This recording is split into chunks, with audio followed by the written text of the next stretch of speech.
Well, Senator John McCain enjoying this weekend despite his recent brain cancer diagnosis.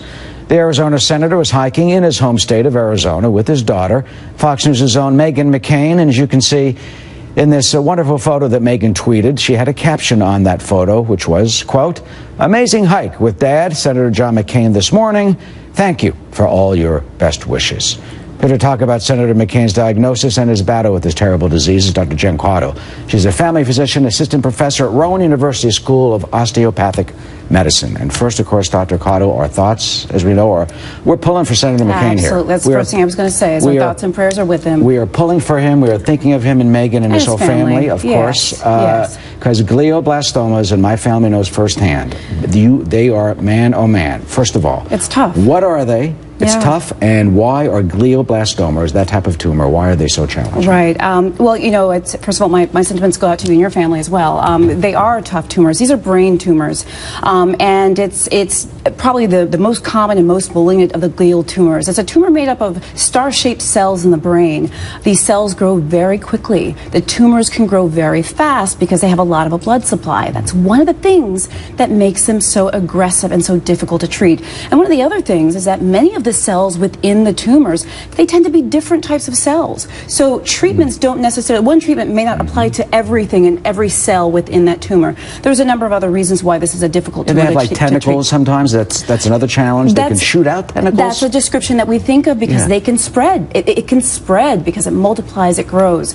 It's tough. It's tough. It's a tough and aggressive tumor, absolutely. The good news, if there is any here, is apparently it was above his eye, so that location matters? Reportedly, yes, it was above the eye, and location does matter. Location matters for a lot of reasons. The ability to resect the tumor. We often think of surgery as one of the first lines of action, first things we do with these tumors and so many others. But the other thing is for symptoms. You know, I know we'll get to talk about symptoms, but it can also affect the type of symptoms a person has. I mean, he's been incredibly busy. He's been traveling over the world. He went off and met with the Iranian resistance. He's off, and you know, with all these incredible schedule. And apparently, he said he had some type of symptoms, double vision, this sort of thing. In my family, my mother-in-law was afflicted by this. No symptoms at all. Walking down the street, her arm started to shake, and it was just out of the blue. So how do you know, or can these be detected far beforehand, or did the senator get the appropriate medical care as soon as he was able to say, hey, something's up? Well, I mean, first of all, to your last point, it sounds like he's gotten very swift medical care, which is very important.